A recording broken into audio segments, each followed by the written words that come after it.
Do you wish for a happier family life? Are you struggling with your career or personal finances? Many of these problems can be solved by simply redefining the spaces where we live and work. The ancient Indian architectural science of Vastu Shastra has been used for centuries to help people come into harmony with their environment. Vastu Shastra can bring your mind, body, and soul into alignment with your home, giving you the power to create positive change in all aspects of your life. Introducing Rewa Kumar, PhD, the Bay Area's premier authority in Vastu Shastra. Rewa Kumar can help you create a positive environment in your home or office. We already know taking care of mind and body is very important. Same way, giving attention to your living and workspace can create incredible change in your life. To learn more information or to schedule a consultation, call or go online today. जी सुनीता राज और हम आपके लिए लेकर आए हैं the world of divine Vastu. जी हाँ, ये वही शो है जहां पर रेवा जी जुड़ती हैं आप सभी के साथ, लेकर आती हैं अपना 36+ इयर्स का experience in the field of vastu. आप जानते ही हैं लिसनर्स, व्यूअर्स, की रेवा जी रेसिडेंशियल वास्तु के साथ अगर आप पर्सनल वास्तु या फिर अपने बिजनेस रिलेटेड वास्तु में कोई गाइडेंस चाहते हैं, हेल्प चाहते हैं, Reva ji can do that as well. वो पर्सनली विजिट तो करती हैं, स्काइप के जरिए, फोन के जरिए आपको ऑन फोन भी कंसल्ट कर सकती हैं।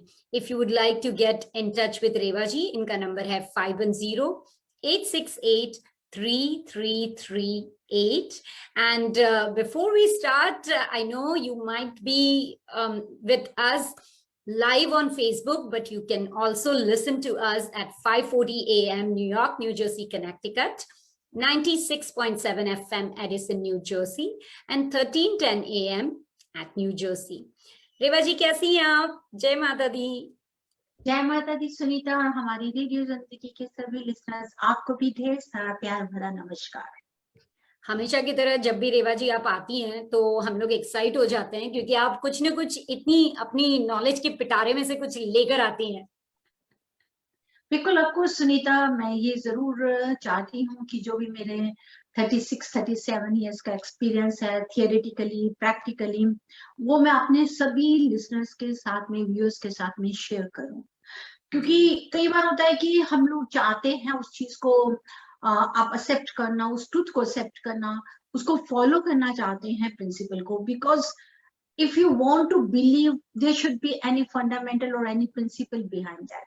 और खास तौर पे vastu, this is a science, it is nothing कि आपने सिर्फ पढ़ा और उसको फॉलो कर लिया है, ऐसा नहीं है।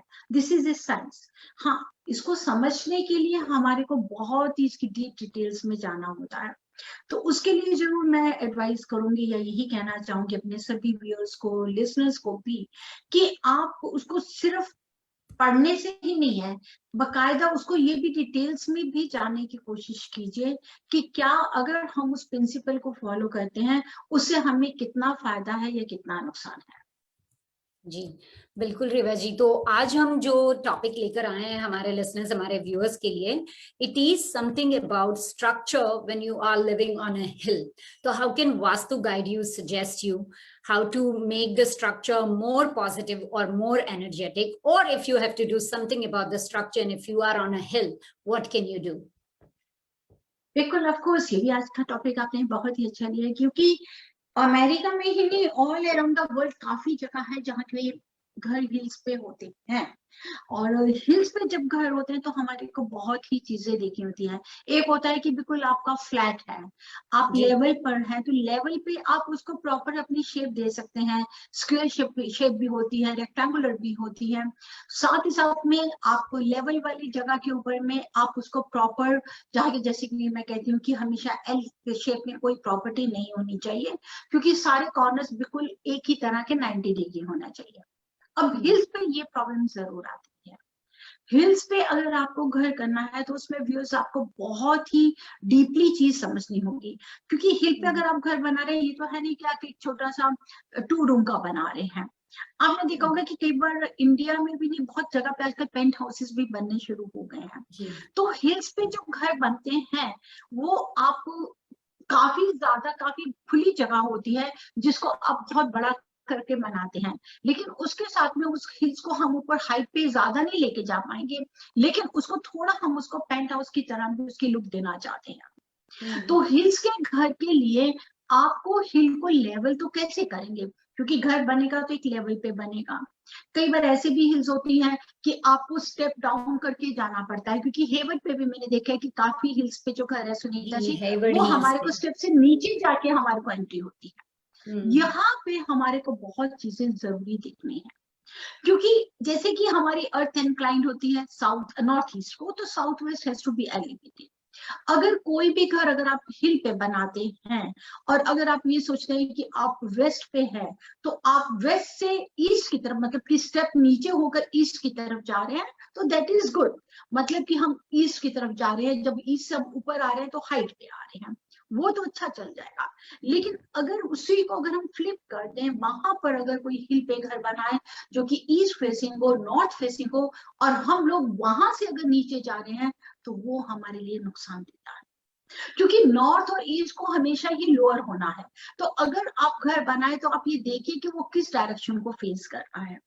हिल्स पे जब घर होते हैं वहां हम साउथ फेसिंग घर भी, प्रॉपर्टी को भी हम कई बार एडवाइस करते हैं, लेकिन साउथ वेस्ट या साउथ ईस्ट को नहीं, क्योंकि साउथ भी हायर साइड में है। तो साउथ से भी कैसे होता है कि आप नीचे जा सकते हैं, कि मीन्स कि आप ऊपर से नीचे आ रहे हैं, नीचे से ऊपर जा रहे हैं, तो वो दोनों तरफ से हमें हेल्प करता है। लेकिन अगर हमारा कोई नॉर्थ फेसिंग है जिसमें हम स्टेप्स नहीं है, हिल के ऊपर में घर है, अब उसकी हिल अगर नॉर्थ से एंटर कर रहे हैं तो नीचे साउथ के पीछे वो बिल्कुल हॉलो होगा, पीछे साउथ अगर खाली होगा तो वो हमें नुकसान देता है। इसीलिए लिसनर्स, हिल्स पे अगर आप कभी भी कोई प्रॉपर्टी बनाए तो उसका सबसे पहला जो रूल है, सबसे पहला जो प्रिंसिपल है, वो आपको देखना है boundary wall and compound wall. Hills पे घर को हमेशा आप दो वॉल्स के साथ में बनाने हैं, क्योंकि अगर आपकी बाउंड्री वॉल होगी और एक कंपाउंड वॉल, बाउंड्री वॉल तो हो गई कि जो आपने पूरी हिल्स को एक शेप दे दी, जिसमें आप स्क्वायर या रेक्टेंगुलर शेप दे सकते हैं। बाउंड्री वॉल को खास करके अगर आप जैसे नॉर्थ फेसिंग या ईस्ट फेसिंग अगर अपनी एंट्रेंस रख रहे हैं, तो वहां पर जो बाउंड्री वॉल है, it has to be higher. Means कि जो उसको इतनी हाइट पे पीछे से बना लीजिए कि जो आपका साउथ है, वेस्ट है, वो एलिवेटेड हो जाए। अगर आप पीछे से उसको बनाकर बाउंड्री वॉल को बना के फिर आप कंपाउंड वॉल बना सकते हैं, क्योंकि हमेशा हिल्स पे घर जो बनेंगे वो एक फार्म हाउस की तरह ही उस कॉन्सेप्ट को हम लेकर जाते हैं, कि जैसे अगर कोई हम अपना फार्म हाउस है उसको बिल्ड कर रहे हैं, तो वहां पर हमेशा आपकी दो वॉल चलती है, that is boundary wall and compound wall. And boundary wall has to be higher than compound wall, क्योंकि कंपाउंड वॉल आपकी अंदर आएगी ना कि बाहर आएगी, बाउंड्री है जो आपकी पूरी हिल को लेगी। अब यहीं पे ही अगर आपका बहुत बड़ी हिल है, अगर आप कर रहे हैं, तो उसमें आपको साउथ और वेस्ट की नेगेटिविटी को बिल्कुल खत्म करना है। साउथ और वेस्ट में आपका कहीं पे भी कुछ नहीं होना चाहिए। मींस कि जो साउथ अगर जब नेचुरली बाउंड्री वॉल हाइट पे होगी, तो आपको जो पीछे खाई होती है, जैसे हिल्स के पीछे की जो ढलान होती है, वो विजिबिलिटी नहीं आनी चाहिए उसकी, क्योंकि वो आपका नहीं तो एनर्जी को ड्रेन कर देगी। उसी तरह से वेस्ट में भी हम ये कॉन्सेप्ट लेंगे, लेकिन यहाँ पे मैं जरूर एडवाइस करूंगी कि जैसे हिल्स की शेप इस तरह से ऊपर जा रही है, नीचे से ऊपर आती है, वहां पर हमारे को जब लेवल करनी है तो हम उसको दो लेवल में कर सकते हैं। मीन्स कि आपका एक फ्रंट का जो लेवल है, वहां पर आप अपना घर बना सकते हैं जिसको आप नॉर्थ फेसिंग दे ईस्ट। जब वो बनाएंगे तो जो पीछे का लेवल, जो ऊपर का हाइट, जो पीक, जो पॉइंट आता है, उस जगह के ऊपर में भी आप एक छोटा सा अपना कोई भी स्पेस बना सकते हैं। चाहे आप उसको एक आप कह सकते हैं कि प्लेग्राउंड की तरह बना लीजिए, लेकिन जब आप अपने घर से देखें तो आपको उसकी हाइट वैसे ही हाई नजर आना चाहिए साउथ और वेस्ट को। Along with that, हिल्स के बीच में आपको ये है slope. Slope is most important, जो सबसे ज्यादा हम ध्यान रखते हैं जब भी मैं हिल्स के होता है उसको हमने हायर किया है। वहां पर आप एक छोटा सा रूम बना सकते हैं, आप अपना गेस्ट रूम बना लीजिए, आप कोई भी अपना गोल्फ का रूम बना सकते हैं, रिक्रिएशन रूम बना सकते हैं, कुछ भी, ताकि आप जब उस रूम के ऊपर में बैठे, आपको वहां से विजिबल होना चाहिए आपका घर जो नॉर्थ की तरफ विजिबल होगा। और उसका तो फिर व्यू ही अलग हो जाता है सुनीता जी। क्यों, अगर आप टॉप पे बैठे हैं, साउथ की प्रॉपर्टी पे बैठे हैं, ऊपर बैठे हैं, और वहां से अगर आप नॉर्थ या ईस्ट की तरफ देख रहे हैं, जहां मॉर्निंग में सुबह सन राइजिंग का टाइम हो रहा है, मैं आपको एक्सप्लेन नहीं कर सकती कि उसका कितना खूबसूरत व्यू होता है। क्योंकि आपका वो लेवल, आपकी आंखों से जो सन राइजिंग की पोजीशन है वो आपके आईसेट के लेवल से नीचे हो रहा है, और आप व्यू करके सन को देख रहे हैं, ना कि सर को उठाकर देख रहे हैं। Wow. And it's totally speechless, और इतना डिवाइन होता है, इतना खूबसूरत होता है। जहां जहां पे भी मैंने हिल्स के ऊपर में घरों में काम किया है, उनका सबसे ज्यादा प्लस पॉइंट यही देखा है कि जब उसको हमने डिवाइड करके उस प्रॉपर्टी को बनाया, तो उसका एक देखने का ही अलग है। जी, हमारे लिसनर्स क्योंकि व्यूअर्स को, सॉरी रेवा जी, मैं हमारे लिसनर्स व्यूअर्स को फिर एक बार बताना चाहती थी, अगर वो अभी अभी जुड़े हैं तो वो दे माइट बी वंडरिंग कि हम किसके बारे में बात कर रहे हैं। तो हम आपको एक बार याद दिला दें कि रेवा कुमार हमारे साथ जुड़ी हुई हैं। वर्ल्ड ऑफ डिवाइन वास्तु हमारे शो का नाम है, और रेवा जी बता रही हैं कि किस तरह से if you have a structure, how vastu can help you build a proper structure if you are living on a hill। तो इसके बारे में बात की जा रही है। if you have question about this or if you have any question in general, residential vastu नहीं पर आपका कोई बिजनेस या प्रोफेशन से रिलेटेड कोई वास्तु का सवाल हो, तो भी आप रेवा जी से कांटेक्ट कर सकते हैं। रेवा जी का नंबर है 510-868-3338। वंस अगेन 510-868-3338, ये रेवा जी का नंबर है। worldofdivinevastu.com, इस वेबसाइट पर अगर आप जाएंगे तो वास्तु रिलेटेड बेसिक इंफॉर्मेशन आपको मिल जाएगी, साथ ही रेवा जी की कांटेक्ट इंफॉर्मेशन मिल जाएगी, किस तरह की सर्विसेज वो ऑफर करती हैं, किस तरह से उनके क्लाइंट्स वर्ल्ड वाइड लोकेटेड हैं, ये सब भी आपको पता चल जाएगा। जी Reva ji, coming back to living on a hill. Yes, living on a hill. अब लिविंग ऑन हिल के भी में हमारे सब एक चीज बहुत इंपॉर्टेंट है नेक्स्ट, दैट इज ड्राइववे। कि आपका ड्राइववे कहाँ आता है, क्योंकि वो रोड से तो आप आ जाएंगे, लेकिन हिल्स में जाने के लिए आपको पर्टिकुलर एक हिल पे पहुंचने के लिए उसका ड्राइववे का बिल्कुल तरीका अलग है। उस ड्राइववे को भी अगर हम देखें तो हम उसको भी वास्तु के मुताबिक बनाते हैं, क्योंकि हिल पे जब ऊपर की वायर होती है, इलेक्ट्रिसिटी वायर का जाना, आप कह सकते हैं कि टेलीफोन की वायर्स का जाना, इलेक्ट्रिसिटी या आपकी इंटरनेट की वायर का जाना, ये सब चीजों को हम बहुत ध्यान रखते हैं। अलॉन्ग विद दैट बेसमेंट, तीन चीजें सबसे ज्यादा देखी जाती है ड्राइववे, जैसे मैंने बताया, एलिवेशन ऑफ हाउस, और साथ में बेसमेंट। ड्राइववे के लिए हमेशा ये देखिए कि यहाँ पर हम लोग जहां अकॉर्डिंग टू वास्तु चाहे वहां ड्राइववे बना सकते हैं, because according to vastu principle, अगर आपका गैराज नॉर्थ वेस्ट में होता है, या अगर आप कह सकते हैं वेस्ट में हो, तो बहुत अच्छा है। We have to avoid north east north, north east north या ईस्ट भी अगर आप इसको अवॉइड करिए, तो यहाँ पर आपको ड्राइववे बनाना मुश्किल नहीं है हिल्स के ऊपर में, क्योंकि उसको आपको अपने हिसाब से ही उसी रोड को, जैसे कि मैंने आपको बताया कि बाउंड्री वॉल होती है, कंपाउंड वॉल, उसी के मुताबिक ही आपको उसका ड्राइववे बनाना है। तो दैट इज नॉट हार्ड, क्योंकि बाउंड्री वॉल के बाद एक बार एंटर करके आप अपनी गाड़ी को कहाँ से नॉर्थ वेस्ट की तरफ ले जा सकते हैं या वेस्ट की तरफ भी लेके जा सकते हैं। अब आ जाता है जो हमारी इलेक्ट्रिसिटी वायर ऊपर से जारी होती है, उसके लिए हमारे को बहुत ध्यान देना है कि कभी भी कोई इलेक्ट्रिसिटी की वायर जो हाई डेंस वायर होती है, वो आपके घर के ऊपर से नहीं ट्रेवल करनी चाहिए। उसकी वजह से जो इलेक्ट्रोमैग्नेटिक रेज होती हैं, वो जब आपके घर के ऊपर में आती है, तो वो हमारे को अलग अलग तरीकों से नेगेटिविटी देती हैं, हेल्थ इश्यूज आ जाते हैं, टेम्परामेंट बहुत ज्यादा आर्ग्यूअल हो जाता है, आप डिप्रेशन लेना शुरू कर देते हैं, स्ट्रेस आ जाता है। तो उसको अवॉइड करने के लिए यही कोशिश कीजिए कि जिस समय आप क्या हो, उस समय जितनी भी हाई इंटेंस पावर है इलेक्ट्रिसिटी की, उनको घर के ऊपर से क्रॉस नहीं करने दीजिए। Let them go from outside near around the boundary wall और compound wall, but it should not cross over the ceiling of floor. उसको जरूर अवॉइड कीजिए। अब आ जाता है बेसमेंट पे। यहाँ पर बेसमेंट बनाना भी बहुत आसान हो जाता है हिल्स के ऊपर में, लेकिन जो आप प्रिंसिपल्स, जो रूल्स हमारे फर्स्ट लेवल सेकंड लेवल के लिए हैं, उसी को ही हम बेसमेंट के लिए भी लेंगे। पर हिल्स में बेसमेंट के लिए आपको ध्यान ये देखना है कि जो हमको भारी करना है, वहां पे भी हमारे को नॉर्थ और ईस्ट को ओपन रखना है, क्योंकि हिल्स में जब बेसमेंट बनाते हैं तो नॉर्थ और ईस्ट की तरफ से हमारे पास कोई विंडो नहीं आती।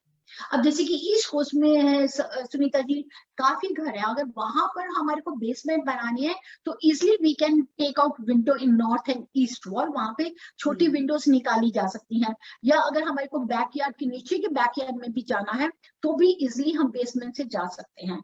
लेकिन हिल्स के ऊपर जब घर बनता है तो वहां की जो बेसमेंट है, उस बेसमेंट में नॉर्थ या ईस्ट की तरफ से विंडो निकालना बहुत मुश्किल है।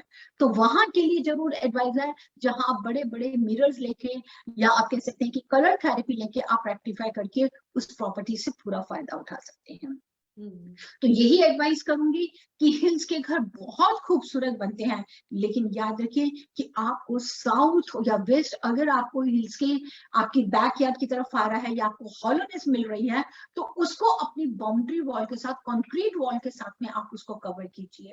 इवन कि आप अपने घर के टॉप के ऊपर की बेडरूम में भी चले जाएं तो भी आपको उस बाउंड्री वॉल के पीछे का जो आप कह सकते हैं कि खाली जगह है, हॉलोनेस है हिल्स के घर की, वो विजिबल नहीं होनी चाहिए। बिल्कुल बिल्कुल रेवा जी, आप बिल्कुल ठीक कह रही हैं। हिल्स पे घर लेने का तो एक अपना ही मजा होता है, और उतना मतलब आपके पास में कैश फ्लो हो तभी आप उस तरह का घर अफोर्ड कर सकते हैं।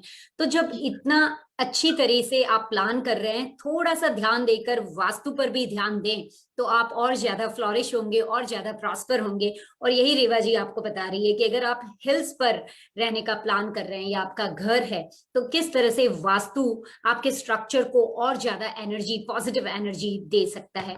If you have any question, listeners, you can always consult Reva ji, get in detail all the things that she talked today, or in general, आपका कोई भी सवाल हो वास्तु से related, you can always reach out to her, 510-868-3338.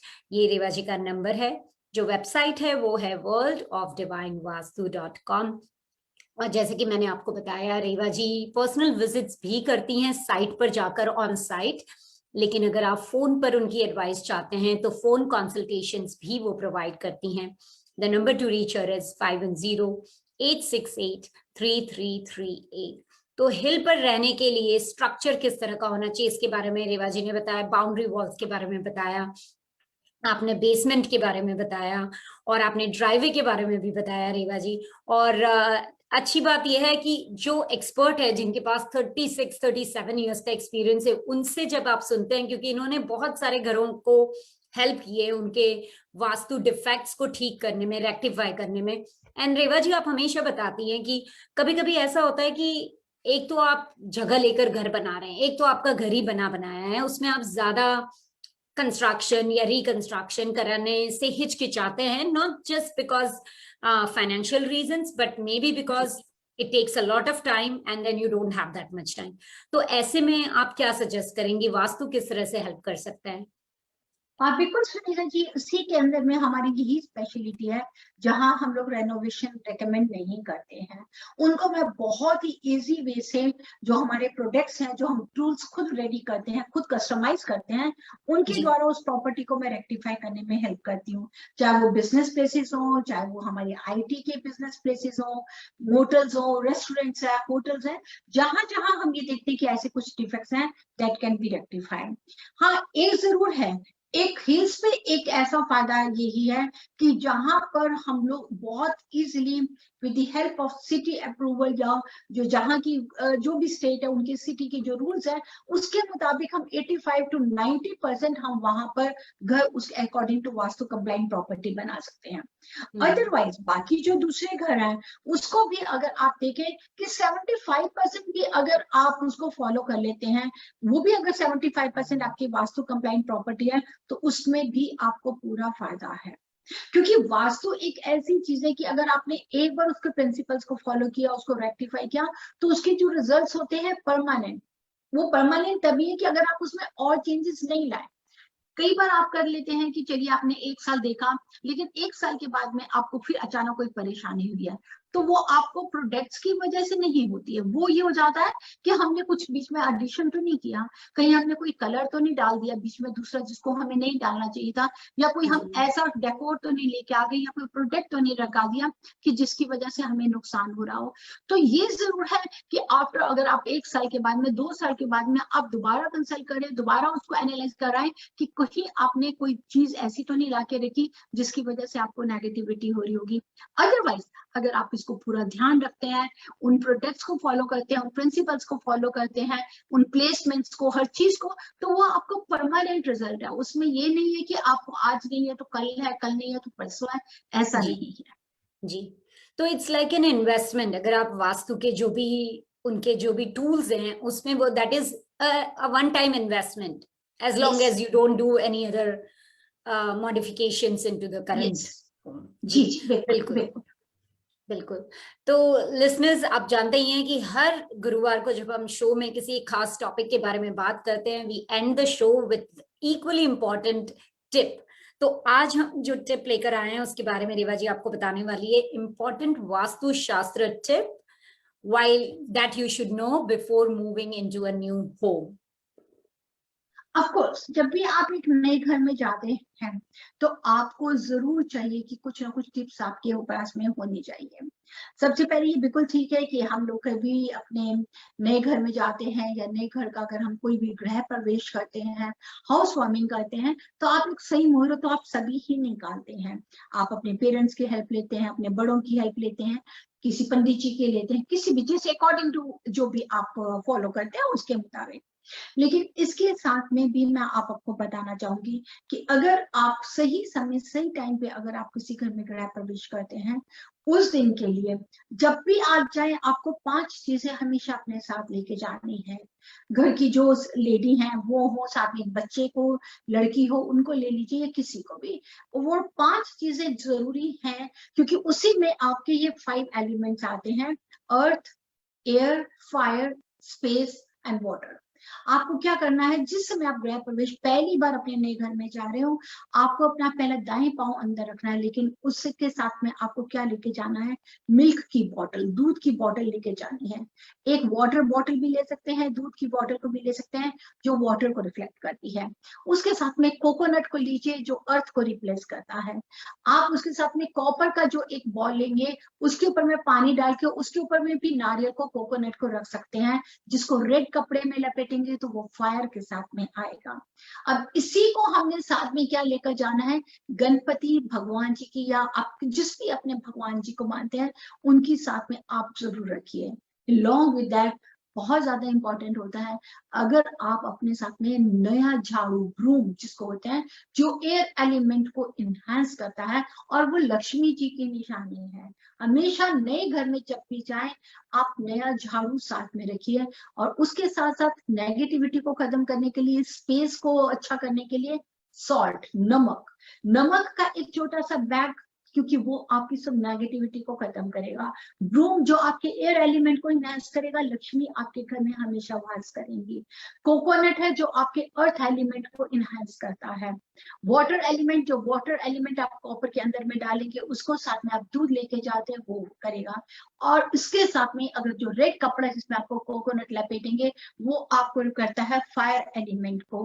और साथ में आपके जो भी आपके भगवान है, ईश्वर, उनको लेके आप ये चीजें अपने साथ में लेके पहली बार अपना राइट पांव आप घर के अंदर कीजिए। इसके द्वारा अगर आप गृह प्रवेश करते हैं तो ये बहुत ही अच्छा है। और उस दिन के लिए बहुत जरूरी, और पहले दिन जैसे कई बार हो जाता है सुनीता जी कि आपने घर लिया, आपने गृह प्रवेश भी किया, लेकिन उसके बाद में कहते हैं वो अभी तो हमारा सामान तो आया ही नहीं है, अभी हम क्या अपने पुराने घर में चले जाएं, फिर सारा सामान शिफ्ट होगा, फिर आकर रहेंगे।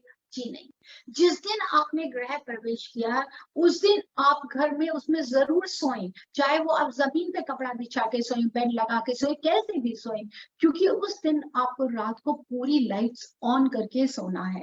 क्योंकि वो दिन होता है जो आपके बॉडी की एनर्जी, आपकी बॉडी का ऑरा उस दीवारों की एनर्जी के साथ में अपने आप को उस एनर्जी को बैलेंस करता है। So that helps you lot. एक अच्छे घर के पूरी ब्लेसिंग्स को लेने के लिए पहले दिन आप अपनी फैमिली के साथ में रहें तो बहुत अच्छा है। ना भी फैमिली हो तो आप घर के जो भी हेड ऑफ द फैमिली है, let them sleep that night in that house. सारे घर की लाइट्स को ऑन करके आप उस घर में जरूर रहें। जी बिल्कुल, क्या कितनी इंटरेस्टिंग बात है रेवा जी की ये सब जो आपने बताया, it's part of our culture and tradition. तो there was always a reason to have these kind of culture and traditions connected with everything. बिल्कुल सुनीता, ये पहले भी एग्जिस्ट करता था, आज भी करता है, सिर्फ हमारे को अपने आप को जोड़ना है। आप याद देखिए कि आपके ग्रेट ग्रैंड पेरेंट्स भी वो इस चीज को फॉलो करते थे। आज वो हमारे साथ नहीं है, लेकिन वो रिचुअल्स आज भी हैं। जैसे कि आज के लिए मैं खास कर कहना चाहूंगी, आज की बहुत बड़ी संक्रांति है, जिसको हम लोग साल की जैसे जनवरी के मंथ में कहते हैं, वैसे आज की जुलाई के मंथ की संक्रांति है, जिसकी मैं अपने सभी व्यूअर्स, सभी लिसनर्स को बहुत बहुत मुबारक दूंगी, बहुत बहुत बधाई दूंगी, और यही कहूंगी कि संक्रांति आप सबके लिए बहुत बहुत शुभदायी हो, आपकी हर मनोकामना पूरी करे। जी थैंक यू सो मच रेवा जी। अगले गुरुवार को हम फिर लेकर आ जाएंगे रेवा जी को अपने साथ in the world of divine Vastu. Meanwhile आप सब अपना ध्यान रखिए listeners. This is RJ Sunita Raj now saying adios. जय माता दी। जय माता दी सुनीता, जय माता दी व्यूअर्स। जय माता दी रेवा जी। Allow the flow of positive energy to enter into all aspects of your life. Stability into your relationships. Prosperity into your business. And peace into your home. Balance the 5 elements of nature. Follow the principles of Vastu Shastra. Visit divinevastu.net. Reva Kumar, your Vastu Shastra specialist.